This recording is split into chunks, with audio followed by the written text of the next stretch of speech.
Whoa!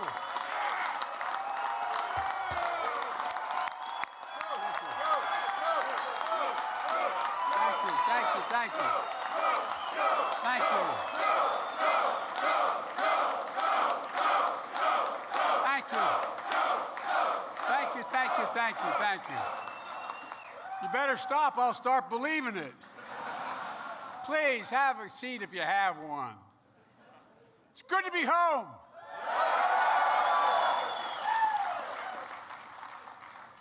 You know, I look out there and I see an awful lot of you who, as they say in Claymont, Delaware, who brung me to the dance.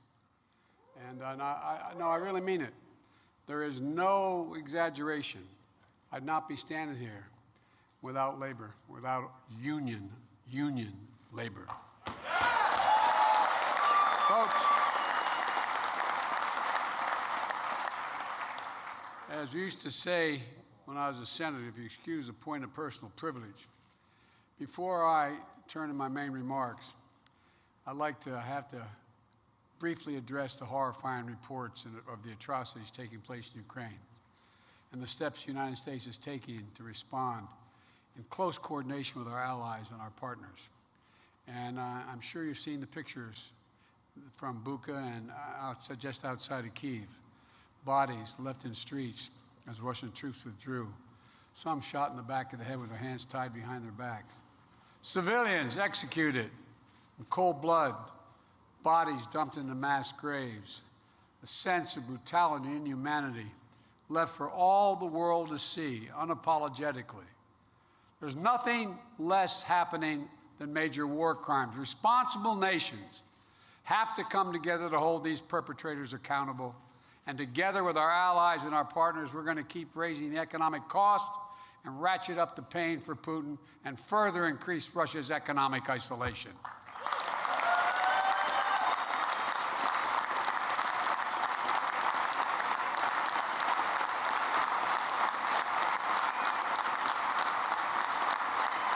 Folks, the steps we've already taken are predicted to shrink Russia's gross domestic product by double digits this year alone. Just in 1 year, our sanctions are likely to wipe out the last 15 years of Russia's economic gains. And because we've cut Russia off from importing technologies like semiconductors and encryption security and critical components of quantum technology that they need to compete in the 21st century, we're going to stifle Russia's ability and its economy to grow for years to come. Folks, this is the United States, and we're taking additional steps in lockstep with our allies and partners to raise the economic pressure on Putin. First, the United States will impose full blocking sanctions on Sberbank, by far the largest financial institution in Russia, and Alpha Bank, its largest private bank. We're locking down any accounts, any funds that those banks hold in the United States. They'll not be able to touch any of their money. They'll not be able to do any business here. And second, I'm going to sign an executive order that's going to ban any new U.S. investment in Russia. More than 600 private sector companies.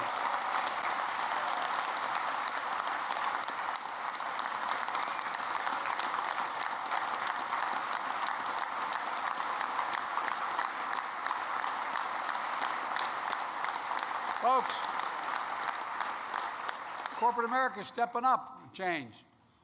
From McDonald's to Exxon, they've left the Russian market on their own accord, 600 of them. Think about that. The private businesses choosing to leave Russia rather than risk being associated with Putin's brutal war. And this ban on investment is going to make sure that new money can't come into Russia to replace what's left so that the Russian economy doesn't feel the loss and the loss of these businesses for the long term. Third, we're adding more critical state-owned enterprises to the list of fully blocked Russian companies. These companies are major revenue generators owned by Russian government, which Putin uses to fund himself and enable his war in Ukraine. They'll also be cut off from doing any business with the United States. They'll not be able to access or use any assets they have in the United States. And fourth, we, along with our European allies, are adding the names of the list of Russian elites and their families that we're sanctioning. You see these yachts where they're being picked up? No, think about it. Think about the incredible amounts of money these oligarchs have stolen. These yachts are millions and millions of dollars. Look, these oligarchs and their family members are not allowed to hold on to their wealth in Europe and the United States and keep these yachts worth hundreds of millions of dollars, their luxury vacation homes, while children in Ukraine are being killed, displaced from their homes every single day. And finally, we're continuing to supply Ukraine with the weapons, resources they need to defend their country. Last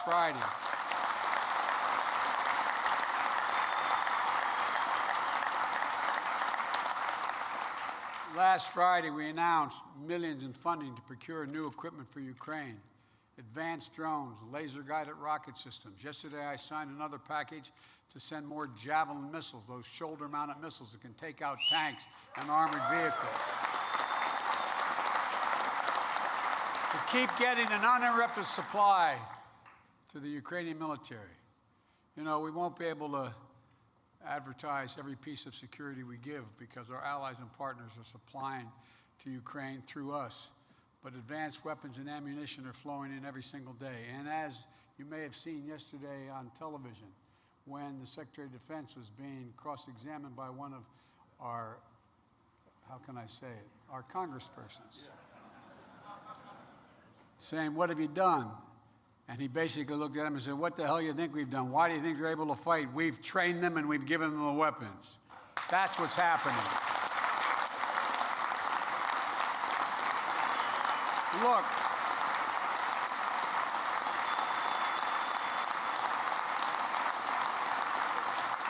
thanks to the bravery, the grit, and the fighting spirit of the Ukrainian people, Russia has already failed in its initial war aims. Russia wanted to take Ukraine's capital city, Kyiv, and topple its democracy and elected government. Today, Kyiv still stands, and that government still presides. This fight is far from over. Here's the point. This war could continue for a long time, but the United States will continue to stand with Ukraine and the Ukrainian people in the fight for freedom. And I just want you to know that. And by the way, if I got to go to war, I'm going with you guys. I tell you. I mean it. I want to talk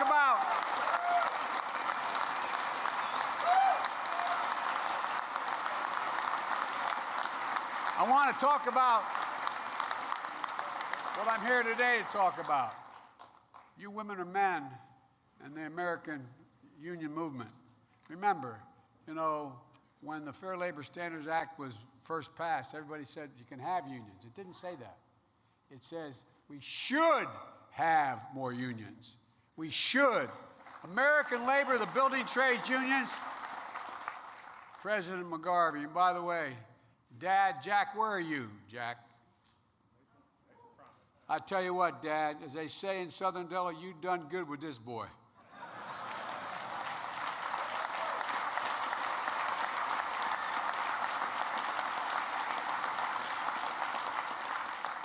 And you know, I just know Jack's a Philadelphia guy. You know why? I just asked Sean, I said, where? He said, well, he's down the shore. Now, if you're from Philadelphia or Jersey, you go to the shore. If you're from northern Delaware, you go to the shore. A little bit further south, you go to the beach. You go to the beach. You can always tell where someone's from. And Dad, I asked whether or not you, like my wife Jill is from Philly, still talks about Broad Street, the Broad Street run, you know, and you see, and you know, Jeet, yet, you know. I had to learn to speak Philadelphian when I got married. But Dad, it's an honor to meet you from a distance here. Thank you. Thank you very much. Look.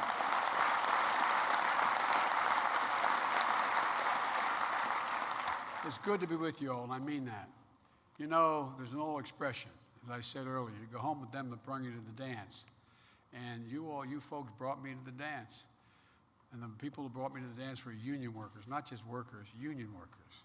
IBW, iron workers, boilermakers, teamsters, laborers, bricklayers, masons, plumbers and pipe fitters, painters, plasterers, roofers, operating engineers, steel metal workers. You're all represented in this room. and so many more who are not in the building trades that are union members across the country.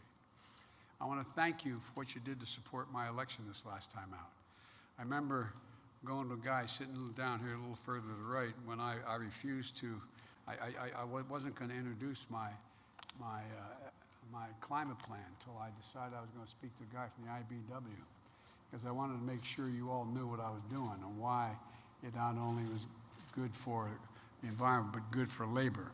And I sat down with that guy right there, and he thought about it, and he went out and he talked to other people, and you all stepped up. And I mean it sincerely. You're probably the biggest reason why I'm standing here today. I've never forgotten not only what you've done for me, but more importantly, what you've done for this country. You're the ones who literally built this country, and that's not hyperbole. And you heard it 1,000 times when I was running for office, that we're going to build this economy, not from the top down anymore, but from the middle up and out. That's how you build America. Because we know that when the middle class does well, the poor have a way up and the wealthy are just fine. And that's exactly what we're doing. And by the way, the reason there is a middle class is because of unions. Unions. Fact. Unions. That's a fact.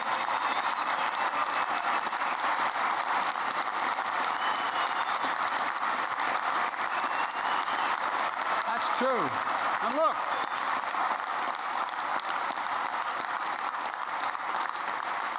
it's not only to provide a good living, but what you do more than anything else, my dad used to say, you allow people to have dignity, the dignity of their work, to be treated with respect. When it comes time to rebuild the economy, before I did anything, as I said, I talked to you. I laid out my plan for economic growth. I talked with a lot of the folks sitting behind me here and others in the union movement. And with your help, it was a darn good plan.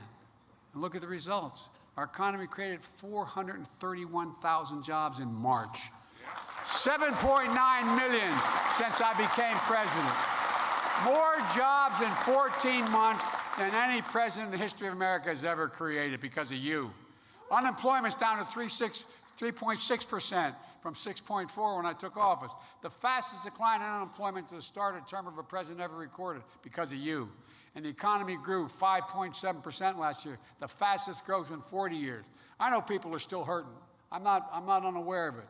As my dad would say, every time that price of the gas went up at the pump, guess what? It was a conversation at our kitchen table that mattered. It affected outcomes. It affected what we did. But in the process, we were able to cut the deficit by $360 billion last year. And it's been a long, tough stretch, but Americans are back to work. Our economy has gone from being on the mend to being on the move. It started with the American Rescue Plan. When I took office in the midst of the worst economic crisis since the Great Depression, you all remember the lines of cars stretching for miles, waiting for a box of food to be put in their trunk. Not just poor folks, folks across the board waiting for that box of food. Because the American Rescue Plan helped 41 million Americans put food on their table. Because of the American Rescue Plan, we helped keep a roof over the heads of 4 million people.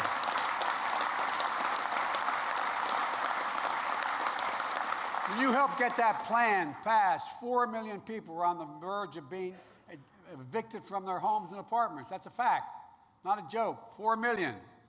The rescue plan put money in the pockets of hardworking Americans who thought, through no fault of their own, were in trouble, giving families what my dad used to call just a little bit of breathing room, just a little bit of breathing room. Because of the rescue plan, we had the best year of state and local growth in 20 years, adding back 467,000 jobs, and educators, firefighters, police officers who were laid off got back in the job. You made a gigantic difference. In addition, because of the rescue plan, 320,000 construction jobs last year. 320,000.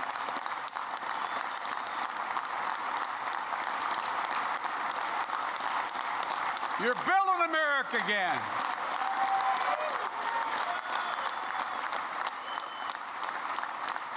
I meant what I said. We're the only nation in the world that's come out of every serious problem we've had stronger than when we went in.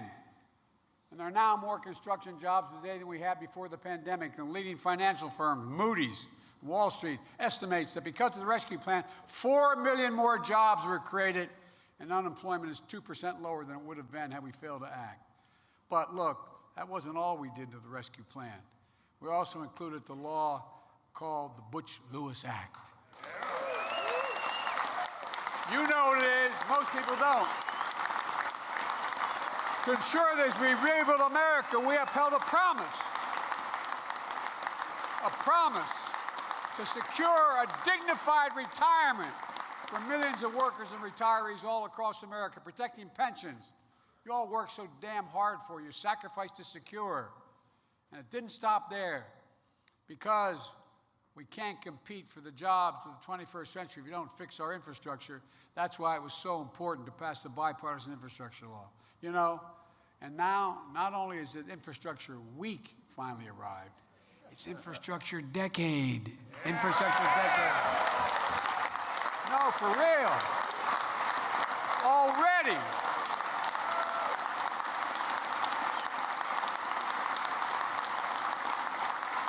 Already, as all of you know, we've announced nearly $5 billion to improve 3,000 airports across 50 states this year. We've announced $5 billion, including $650 million this year alone. So Lonnie Stevens and the IBEW can get to work building a national network of electric vehicle charging stations, 500,000 across the country. We've announced $4.7 billion to cap and plug hundreds of thousands of orphan wells and gas wells spewing methane into the air, creating jobs as good as the jobs of the folks dug those wells got paid in the first place. Same folks.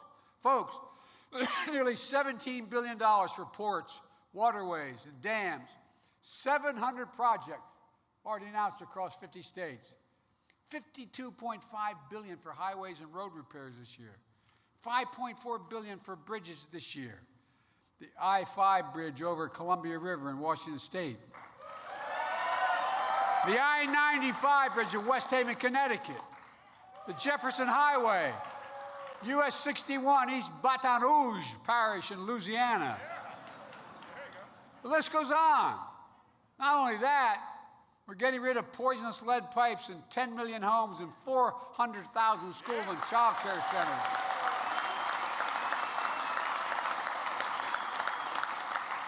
So kids and families can have drinking water that doesn't poison them. Look, folks, this is America, the United States of America. We're investing $65 billion to deliver affordable high-speed internet everywhere in America, urban, rural, suburban, tribal communities. You can't be a country where a mother has to pull with her child up in her car to a McDonald's parking lot to connect to an internet so the kid can do their homework. I mean, think about that. It's the United States of America. Look, this law puts an end to that and creates thousands of jobs doing it, good-paying jobs. And look, what this means for all of you is jobs, good-paying union jobs, jobs you can raise a family on, jobs you can't be outsourced. This is about more than rebuilding our infrastructure. It's about rebuilding our middle class. I'm so sick and tired. I was raised by a dad, not a joke, who when things would go bad, I remember we weren't poor, but we lived in a 3-bedroom split little house with 4 kids and a grandpop living with us. And looking back on it, we thought it was great, but I wonder how my mom and dad thought about it. And I remember one night, true story. Remember on my headboard, the bunk bed I was in, we had 2 sets of bunks in our room.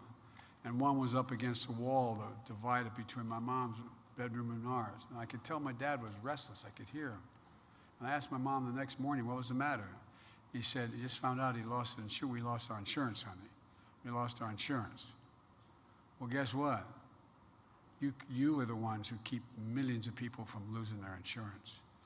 Unions built the middle class. We have to rebuild the middle class. That's why we made sure that the infrastructure law included significant labor protections. For example, the overwhelming majority of the funds included in this law are subject to Davis-Bacon requirements.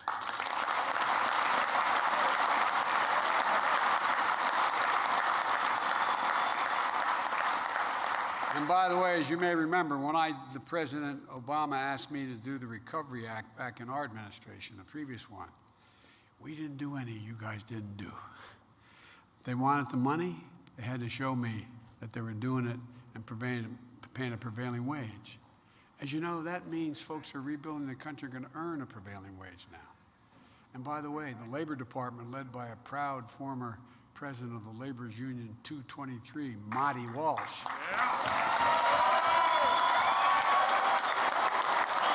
Good man.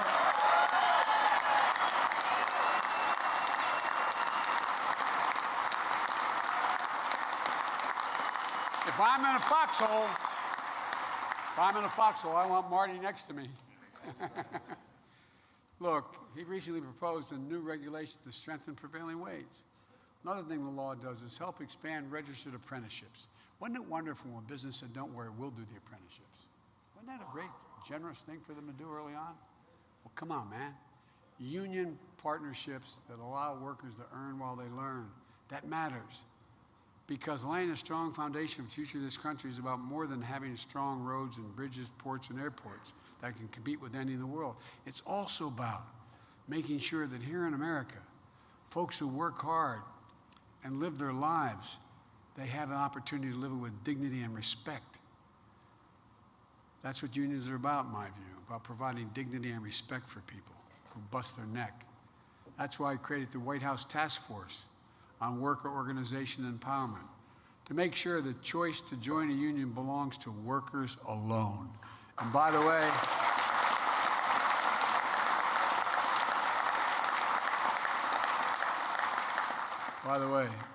Amazon, here we come. Watch. Remember that? Well,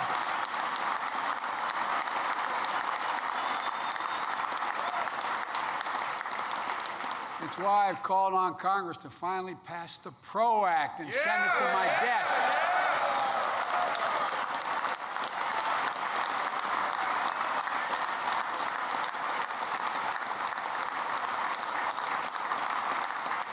And that's why we're strongly encouraging grantees to get infrastructure funding to use what we know as the project labor agreements. You know what they are. The vast majority listening to this won't know. Which helps ensure the people building major projects are well-trained, highly skilled workers who have a voice on the work site. Look, you all know why this matters.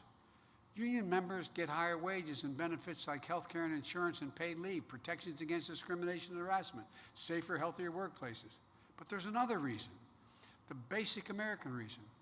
Workers who join a union gain power, the power over decisions that affect their lives.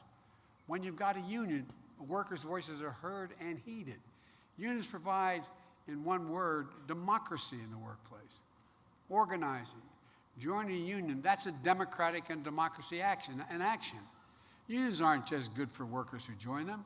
Rebuilding America with union labor is smart for business and the American public and for our entire country. Union workers, and I'm not just saying because you're sitting there, but give me my word, you're the best in the world at what you do. Highly skilled, highly trained. You've got a voice in the workplace, a sense of ownership in the project. When union workers are on the job, projects are completed efficiently and they're completed professionally.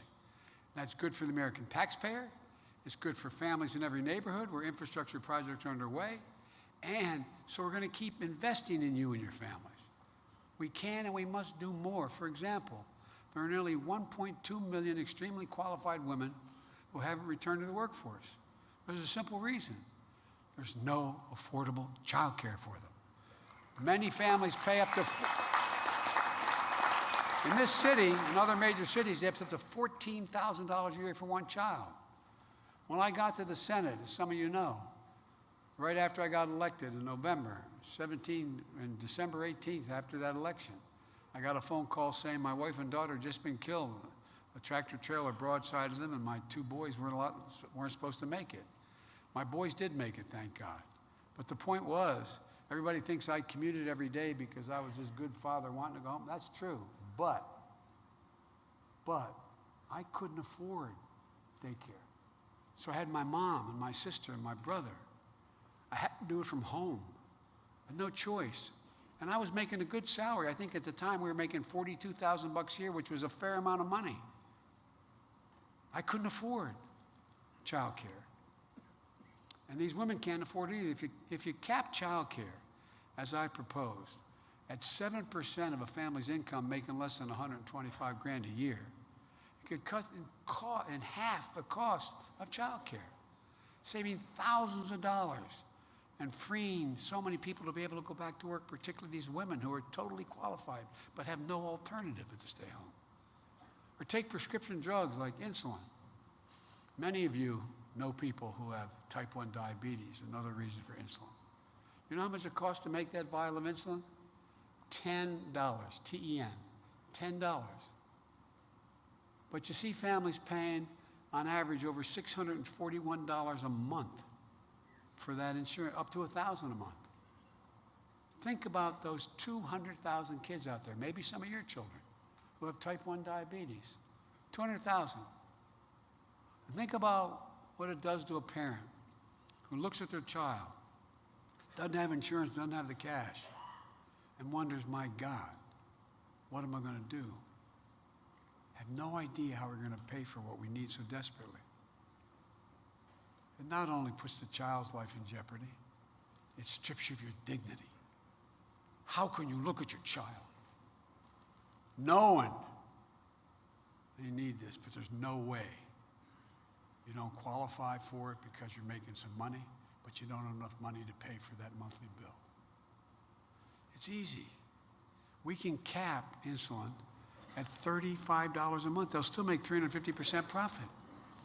Look, there's so much more we can do. If we let Medicaid be able to do what they do, those of you who are veterans, they negotiate, Veterans Administration negotiates with Medicare for the price they charge. It's a big deal. They still make a lot of money.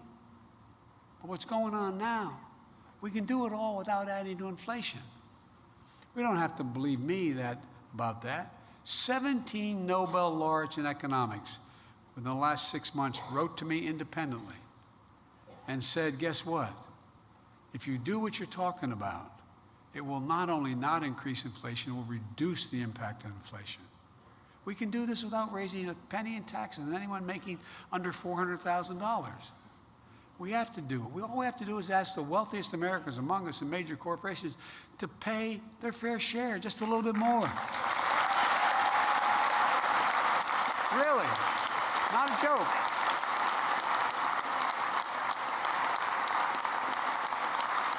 Not a joke. I made a commitment. No one making less than $400,000 in my administration, while I'm president, will pay a penny more in taxes. That's why I held up the passage of the infrastructure bill. They wanted to add a fee for highways. I said, no, ordinary people are going to be paying for that. I'm not for that. We got to have everybody chip in and pay their fair share. Look, folks, there's no reason why someone making $10 million a year should pay a lower tax rate than a married couple who are a firefighter and a school teacher. But that's how it works.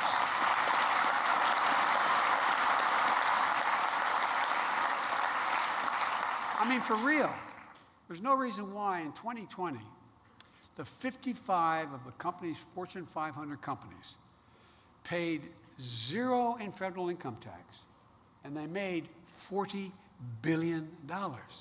Zero. Zero. Look, I'm a capitalist. If you can go out and make $1 million or $1 billion, go at it. But for God's sake, chip in and pay your fair share.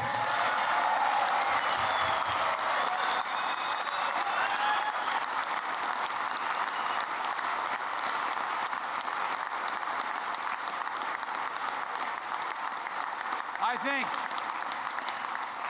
a lot of my friends are registered Republicans living out there. They think that too. I mean, it's just so outrageous. That $2 trillion tax cut, the last guy, what was his name? Anyway, the last guy. I forgot it. He never showed up for the inauguration. But anyway. But all kidding aside, I shouldn't kid. But that tax cut basically went to the top 1/10 of 1% of the American public. And it didn't grow the economy. Look, the bottom line is this. The United States is in a position to outcompete the world once again. If we can keep coming together, invest in the backbone of America, there's no limit what we can achieve. When I wasn't going to run again, as some of you know, some of you are my friends. But when I finally decided to run, and my kids encouraged it because, anyway, I won't go into that, but if I finally decided to run, the fact of the matter is, I made a judgment. We just had there's no reason why we have to keep it the way it's been. When's the last time trickle-down economy has trickled to anybody you know? No, I'm serious. I'm not joking. I'm not joking. So look, I said I was running for 3 reasons back then. 1, to restore the soul of this country. And by that I meant decency and honor and honesty in what we're going to do. And 2, to rebuild the backbone of America.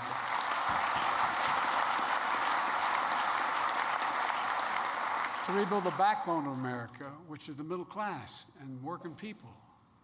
And 2 and 3, to try to unify the country. That's been the hardest thing so far. Not a joke. But we're going to get there because you can't have a democracy function unless you can generate consensus. You ultimately have to unify it, as angry as I sometimes get. So look, America, this is a fact. America's always counted on union workers. And given just half a chance, you have never, ever, ever, you've never let the country down. We're counting on you again. And you can count on me to keep fighting for you, I promise you. And folks, let's continue giving working families a fighting chance.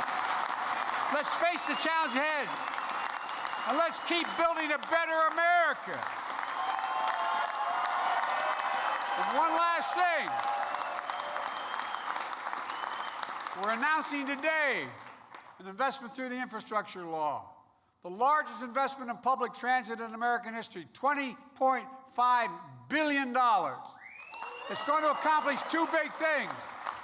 Create more good union jobs using products made in America and reduce pollution at the same time while making it safer and easier for folks to get to work. Let's keep going. Let's keep building. Let's keep it on the way. Thank you, thank you, thank you. May God bless you and may God protect our troops. Thank you.